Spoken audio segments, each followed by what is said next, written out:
Welcome to this video for revision worksheet 20. So this revision worksheet is based primarily on trigonometry. So there are two questions on the paper. The first one comes from the Educate sample paper. It's the first of the Educate sample paper, but it's paper 2, and it's section A question 3. And the second question comes from the 2015 DEB Mock, which again is paper 2 and a section A question 5. So both questions here are worth 25 marks. So the first question is, if tan of x is equal to minus a half, please place a tick in the quadrants, the diagram on the right where x could be located. So if we go back to our unit circle, we know in this section the cos is positive. Here all of them are positive. Here sine is positive and here tan is positive. So the two places where tan is then negative is here and here. So without using your calculator, evaluate the tan of 330 degrees. So if we take a look at this diagram that they gave us, 330 would be somewhere in around here. Okay, so there's my 330 degrees. That would leave me with a reference angle here of 30 degrees. Go back to blue. So that's 30 degrees. However, it's not just equal to the tan of 30. It's going to be equal to minus the tan of 30 because of which quadrant it's in. So the tan of 30, if we go to page 13, because that's what it's saying, refers to the information on page 13. And basically not using your calculator. So if we go to page 13 and we look up 30 degrees, for tan it gives us 1 over root 3. Perfect. Now, if you were to do that on your calculator, so if you put into your calculator tan at 330, you will get the same answer, but it will look slightly different. So they will be able to tell that you didn't use page 13. If you put it into your calculator, what you get is minus root 3 over 3. Now, that's coming from the fact of minus 1 over 3 has a third in the bottom, and realistically, we should generally not have that happen. So we rationalize it by multiplying above and below by root 3, which gives us the answer from the calculator. Okay, just in case you're double checking your work, but this is using page 13. As requested. So, part B, using the grid below, plot a graph of y is equal to tan of x for x between minus 90 and 270. Use your calculator to work out y to one decimal place. So, putting that into the calculator, these are the values we should get. Notice that you won't be able to get a value of the tan of minus 90, the tan of 90, or the tan of 270. That's really, really important. There is no function at that point. There is no value for y at that point. If we are then to plot it, we should get something that looks like this. I've drawn in the 3 lines where there is a break in the function. This function, the tan of x, is a discontinuous function. It means that you must lift your pen in order to draw it. So it's not a continuous function. You can't just draw it without lifting your pen. It happens at kind of the 90 degree interval and the 270 degree interval, and in rotations after that. So after 270 it will happen again 180 degrees. So we get this kind of shape here, which you should be familiar with. It then asks, is y equal to tan of x a function from minus pi over 2 to pi over 2 all the way into the real numbers? Explain. And just to note that these round brackets here not including. So you're not including here negative pi over 2 or pi over 2.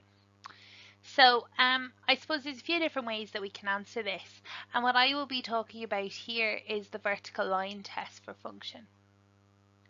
Vertical line test. Now, it passes the vertical line test, and what that means is and you do need to explain it. So a vertical line can be drawn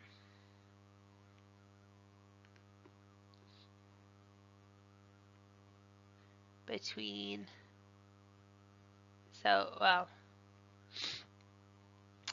between minus pi over 2, which is 90 degrees, minus 90 degrees, and pi over 2, 90 degrees, and it will hit the graph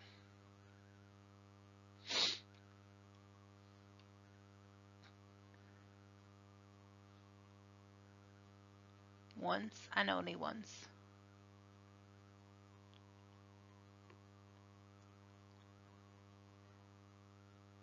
Therefore, it is a function.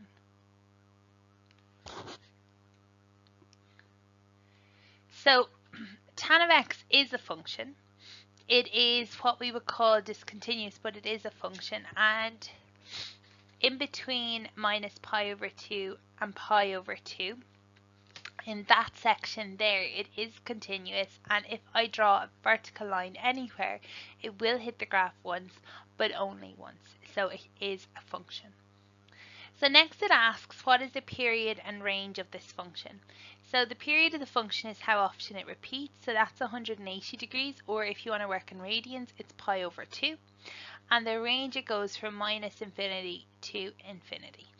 Remember, when you're using infinity, we always use the round brackets to show that infinity is not included. So the last part then says, find the solution of tan is equal to minus root 3.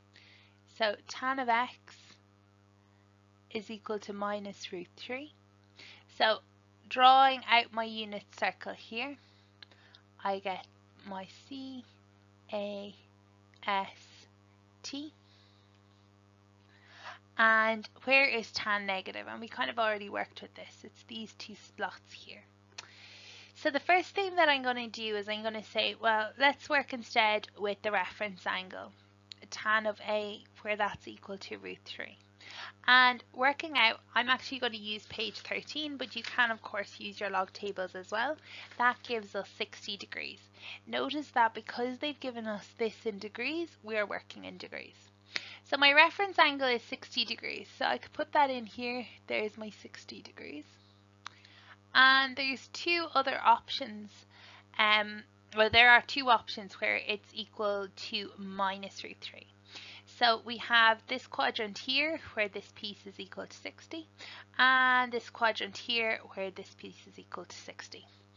So working in the second quadrant and working in the fourth quadrant. So in the second quadrant, my x is going to be 180 degrees minus my reference angle, which is 120 degrees. In the fourth quadrant, it's going to be 360 degrees minus my reference angle, which is 60 degrees, which gives me 300 degrees. And that gives me my two values for x when tan of x is equal to minus root 3. So question 2, find the general solutions that satisfy the equation 2 cos of 3 theta is equal to minus 1, and hence solve the equation in the domain theta is between 0 and 2 pi. So there's a lot going on in this question, so let's start off with what we have. So 2 cos of 3 theta is equal to minus 1. So the cos of 3 theta is equal to minus a half. Now, to ensure we don't do any division before we need to, the easiest thing to do is to let x equal to 3 theta. So instead we're going to look at this as the cos of x is equal to minus 1 over 2. Now, because it's negative, we're going to use instead a reference angle A, which is equal to a half. So now we get that A is actually equal to, using page 13, we get pi over 3. Now that is actually 60 degrees, but they have asked us here clearly to work in radians. Now I've used page 13 to get pi over 3. However, if you want to use your calculator, that's fine. Just make sure it's in radian mode. So now I'm going to go to my unit circle, and I have my C, A, S, and my t. So here are the two places where cos is negative. So my two places where cos are negative is my second quadrant and my third quadrant here. So now I'm going to work through and figure out these two solutions. So coming back, I know that if I have this angle here is pi over 3. I have an angle here that's also pi over 3. And to work it out in the second quadrant, I work with the fact that this is 2 pi, this is pi over 2, this is pi, and this is 3 pi over 2. So my second quadrant is pi minus pi over 3, which is 2 pi over 3. The next one is my third quadrant. And my third quadrant, the angle is here, pi over 3. So this one is pi plus pi over 3, which is 4 pi over 3. So that's my first two values of x. Okay, so that's x and x. So x, I'm going to put it up here, is 2 pi over 3. And x is also equal to 4 pi over 3. Now, if I want to turn that to a general solution, what I would say is 2 pi over 3 plus n times 2 pi. And here, x is equal to 4 pi over 3 plus n times 2 pi, where n is an element of 0, 1, 2, blah, blah, blah, all the way up. So that's accounting for all its rotations. And that's my general solution of x. However, they want our general solution of theta. So we have 3 theta is equal to this, 2 pi over 3 plus n 2 pi, and 3 theta is equal to 4 pi over 3 plus n 2 pi. Now, to get the general solution of theta, we're going to divide everything across by 3. So that's 9 plus n 2 pi over 3, and theta is equal to 4 pi over 9 plus n 2 pi over 3. And that is my general solution for theta. Okay. Sorry, no. Try that again. So that's my general solution for theta. Now, they want then specifically the solutions between 0 and 2 pi. So any angle has 2 in the majority of cases, apart from a few exceptions, it has 2 angles between 0 and 2 pi. Because we've now put in a 3 theta, there is now 3 by 2, which is 6 solutions. So let's go with it. Let's first of all look when n is equal to 0. So theta is equal to 2 pi over 9, and theta is equal to 4 pi over 9. When n is equal to 1, theta is equal to 2 pi over 9 plus 2 pi over 3, which would give us 8 pi over 9. Yeah. And here we would have 4 pi over 9 plus 2 pi over 3, which gives me 10 pi over 9. 6, yeah, perfect. And then the last two will come from n equals 2. So theta is equal to 2 pi over 9 plus 2 times 2 pi over 3. And that should give me 14 pi over 9. And the last answer for theta is going to be 4 pi over 9 plus 2 times 2 pi over 3. And that equals to 16 pi over 9. So there are my 6 solutions for theta, which link up between 0 and 2 pi. So the diagram shows 2 points on the graph of the function y is equal to f of x. So we have a few little bits here that I want to mark on my graph. So it's important to see that this is my y-axis and here's my x-axis. That's my 0 point. Now, this has a nice little point on it, so I want to mark that on my x-axis. I don't want to mess up the straight line too much.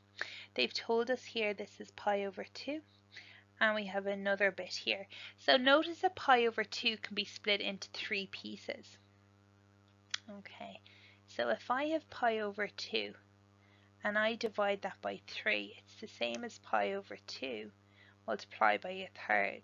So that gives me pi over 6. So this first bit here is pi over 6.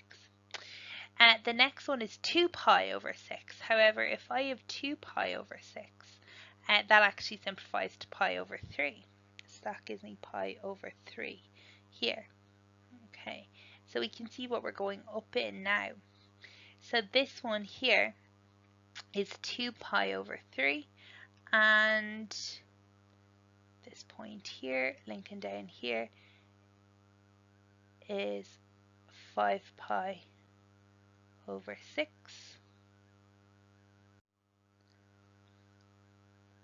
And this one is pi. So we're able to break this up as such. It's very useful if you can put numbers onto your x-axis or values so you can see what's going on. It first of all then says, state whether f of x is a sine or a cosine function. So the first thing we want to look at is where does it cross the y-axis.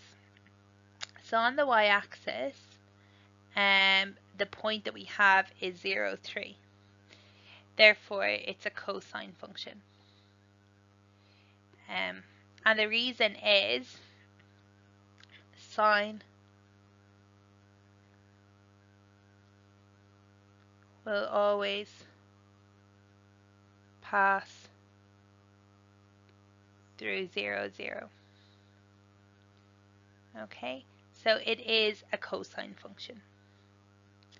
It's not just cosine. There's a changes to it, and we're going to look at that in the next part. So write down the period and the range. So the easiest one for us to do is the range. So the range is the maximum point to the minimum point there. So if this is 3, every 2 block means 1. So this point here is actually minus 1. So our range goes from minus 1 at the bottom to 3 on the top. And what I'm just going to write here is note it's not symmetrical. And that's going to be really important as we move on to the next question. So this is not symmetrical, so that's a big deal. The next thing we want to look at is the period. So how does it repeat? So it repeats when it's back up here. So it has taken 2 pi over 3 to repeat. So if we take a look, here, that's where it starts. This is where it ends, and that gives me 2 pi over 3. And we're going to use that. So I'm going to use the word normal, but a normal period, when it's just the cos of x, is 2 pi. So therefore, it must be the cos of 3x, and that's important. Okay, so this is cos of 3x. So now it wants us to find the equation of the function. Now this is just a little bit tricky. We know that I've just said it's going to be the cos of 3x. That's important. However, the actual range is different. So there's definitely a value a here. And because it's not symmetrical, there's a constant that has been added on. So there's been some shift up and down. So effectively, if we wanted it to be symmetrical, we would have to bring the graph down. So by 1 value. So if I brought every value down 1, so every y value is reduced, my range is then reduced to being -2 to 2. And that's more like what we need. So effectively what's happened is the actual function itself has been shifted up once. And if you go back and look at your diagram, they've shown us where kind of that horizontal middle line should be, and it's the dotted line. And if you have been marking in your values of y, it appears at 1. So that means our c is 1. So we have cos of 3x. And when we reduce the range because of that plus 1 to minus 2, 2, that will tell us that there's a 2 in front of the cos of 3x. So that's really, really important. If you look through the work solutions, what I've done is I've worked kind of through it logically, I suppose. So if I'm not explaining it, how would you figure it out? But hopefully this all makes sense from the graph. The idea of that plus 1 at the end is just a little bit different, but really what should happen is when you're looking at that range and seeing that it's not symmetrical, you should know, okay, this is going to have some kind of impact.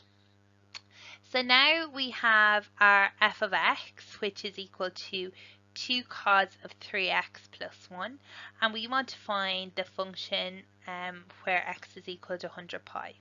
So we get 2 cos of 3 times 100 pi plus 1, which is equal to 2 cos of 300 pi plus 1. Now, there's obviously a lot of rotations here. So what we're going to do is we're going to see, well, look, how many rotations are there in 300 pi? So we're going to divide that by 2 pi. So there's 150 rotations. And because 2 pi kind of divides evenly into this, it's actually finished on a rotation. So what we end up with is 2 cos, and this is equivalent to 2 pi plus 1, which is equivalent for cos is the cos of 0 plus 1. Now the cos of 0 is 1, so we get 2 times 1 plus 1, which works out at 3. You can, of course, use your calculator, and if it's in radian mode, it will work like that, but it's important to be able to reduce the angles, and I'll show you here. So we have 300 pi, and we're going to divide that by 2 pi, so it means there's 150 exact rotations. If we got a decimal there, it would mean there was so many rotations and then some, and it's the and then some that we want to figure out. But here there's just 150 exact. There is no remainder, so we know that actually they're full rotations. Therefore, 300 pi equals to 2 pi, so full rotation, or 0 as well. So remember your unit circle. This point here is equal to 2 pi, but it's also equal to 0.